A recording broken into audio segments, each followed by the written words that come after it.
बोलिए जमील साहब। using it as a political. अध्यक्ष महोदय, जिस तरह हम रेल बजट को बहुत महत्व देते हुए रेल बजट हम अलग दिन डिक्लेयर करते थे, मैं सरकार से यह अनुरोध करना चाहूंगा और सभी मेंबर्स से यह अनुरोध करना चाहूंगा कि इसके ऊपर आप सरकार को जोर दें कि अब कोविड के बाद या तो हम हेल्थ और एजुकेशन ये दोनों को मिलाकर इसका बजट सेपरेट दिन करें, क्योंकि अब देश के लिए ये बहुत ही गंभीर और चिंता का विषय बन गया है। अगर इतना नहीं कर सकते हैं तो मैं फाइनेंस मिनिस्टर से इतना अनुरोध करूंगा कि कम से कम एजुकेशन और हेल्थ को डिस्कस करने के लिए हम पार्लियामेंट का एक विशेष सत्र बुलाया जाए, क्योंकि कोरोना के अंदर जो नुकसान कोरोना से हुआ है, लोगों की मौत हुई है, उतना ही नुकसान बच्चों को एजुकेशन से दूर रखने के ताल्लुक से भी हुआ है।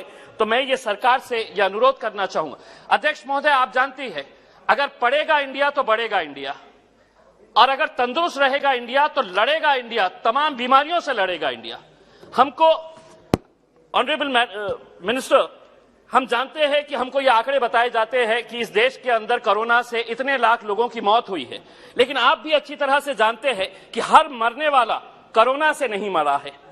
हमारा मेडिकल इंफ्रास्ट्रक्चर कहीं ना कहीं बीमार था, इसी वजह से कई लोगों को अपनी जान गंवानी पड़ी, और ये सच्चाई है, इसको हमको कबूल करना चाहिए, क्योंकि कोविड के बारे में किसी को पता नहीं था कि ऐसी एक बीमारी आ जाएगी, ऐसी एक महामारी आ जाएगी। We were caught unaware. Now it is high time कि हम सबको एक साथ मिलकर आके हम इसको किस तरह से बढ़ा सकते हैं, इसके ऊपर ध्यान देने की जरूरत है। हमें पता था कि आपके इस बजट के अंदर आपका पूरा फोकस जो है वो एजुकेशन और हेल्थ के ऊपर रहेगा। अब आपको हम उदाहरण देते हैं, Ayushman Bharat digital health mission, आप नाम बहुत अच्छे अच्छे दे देते हैं, और आपका फोकस अब इस मिशन के जरिए हेल्थ केयर नहीं है, हेल्थ कार्ड्स बनाने का है। हेल्थ कार्ड्स बनाएंगे, हम जेब में रख डालेंगे। अगर हकीकत यह है कि जमीन स्तर के ऊपर अगर हेल्थ केयर अवेलेबल ही नहीं है तो वह हेल्थ केयर कार्ड हम जेब में रख के क्या करेंगे?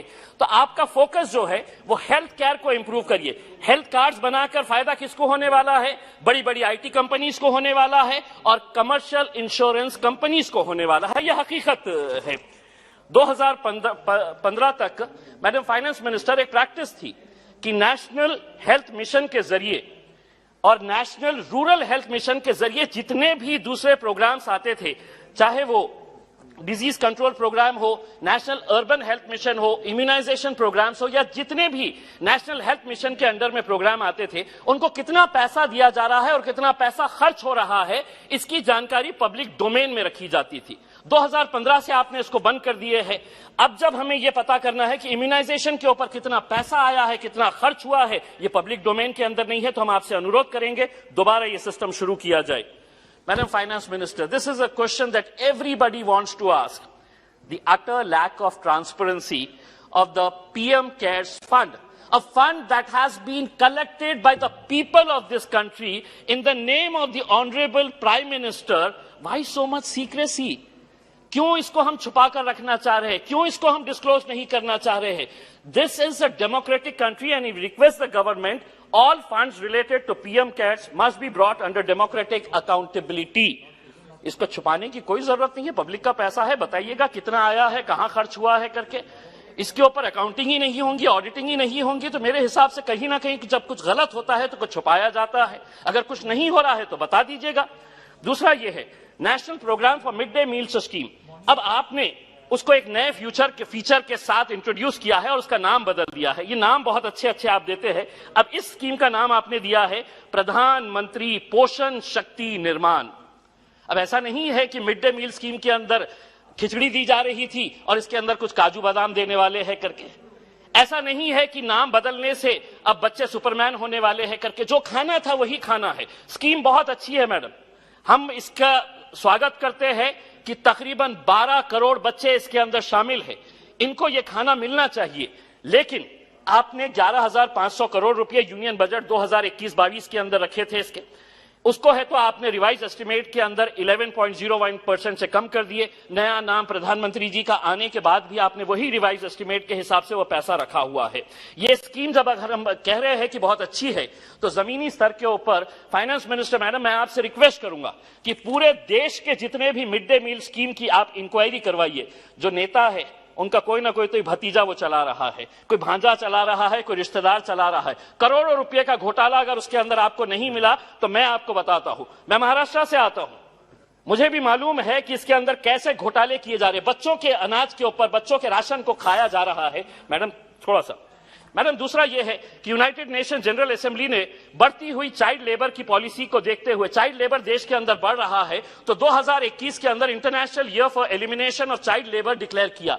आपने देश से चाइल्ड लेबर को खत्म करने के लिए इस बजट के अंदर कितना पैसा दिया? पूरे देश के लिए 30 करोड़ रुपए दिया है। कब कैसे खत्म होगा? दूसरा यह है एजुकेशन स्कीम फॉर मदरसास, ये आपने रिड्यूस कर दिया है 8% से 174 करोड़ रुपए से आप मदरसे के को 174 से 160 करोड़ रुपए लेकर गए हैं। हमने आपसे मैडम ये कहा था, फाइनेंस मिनिस्टर मैडम, इसी सदन के अंदर खड़े रहकर कि मुसलमानों को हज की जो सब्सिडी देते हैं वो बंद करिए। नहीं चाहिए, किसी भी धार्मिक काम के लिए सरकार के पैसों की जरूरत नहीं होनी चाहिए। आपने बंद कर दिया, हम आपका स्वागत करते हैं। लेकिन उसी वक्त हमने ये मांग की थी आपसे कि इन पैसों से आप मुस्लिम बच्चियों के लिए स्कूल्स खोले। आपने कितने स्कूल्स खोले मैडम? 2 मिनट से कितने स्कूल्स खोले? आपने एक भी स्कूल नहीं खोला है। अगर खोला है तो बताइएगा कितने स्कूल्स खोले हैं। और अगर आप ये नहीं कर सकते हैं तो हम आपसे ये कहना चाहते हैं कि देश भर में वक्फ बोर्ड की जितनी जमीनें हैं उसकी जानकारी हमें दीजिए। वो जमीनें हमें वापस अगर आप कर देंगे तो हम आपको बताते हैं कि हमको सरकार के माइनॉरिटी बजट की जरूरत नहीं पड़ेगी, अगर आप सिर्फ वक्फ बोर्ड की जमीनें अगर हमको वापस कर दिए तो। मैडम 6 साल पहले आपने किसानों के ताल्लुक से यह कहा था कि हम फार्मर्स की इनकम हम बढ़ाने वाले हैं करके। यह पहली मर्तबा हुआ है कि आपने फार्मर्स इनकम डबल होंगे इसका जिक्र ही नहीं किया, क्योंकि ये आंकड़े बताते हैं कि 2015-16 के अंदर, और ये मेरे आंकड़े नहीं है, गवर्नमेंट ऑफ इंडिया के DFI रिपोर्ट के अंदर बताया गया था कि 2015-16 के अंदर इनकी इनकम महीना कितनी थी? तो 8,059 रुपीस थी। 2022 तक इनकी मंथली इनकम होनी चाहिए थी 21,164 रुपये। लेकिन अब एस्टिमेटेड इनकम जो किसानों की बताई जाती है, गवर्नमेंट आंकड़े बता रहे हैं, वो 12,955। इसीलिए बड़ा कन्वीनियंटली ये है कि भूल जाओ किसानों को डबल इनकम करने का ये करिए। मैडम सिर्फ आधा 30 सेकंड। मैडम हमने एक नारा सुना था कि मोदी जी है तो मुमकिन है।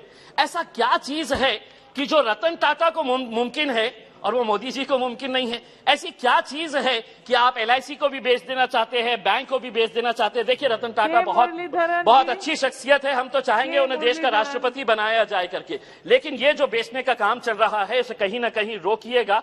सरकार इतने सालों से चला रही और आपको तो इस वजह से ये जिम्मेदारी है कि आप कहते हैं कि हमारे से हर चीज मुमकिन है, तो हम चाहेंगे कि आप इसके ऊपर गौर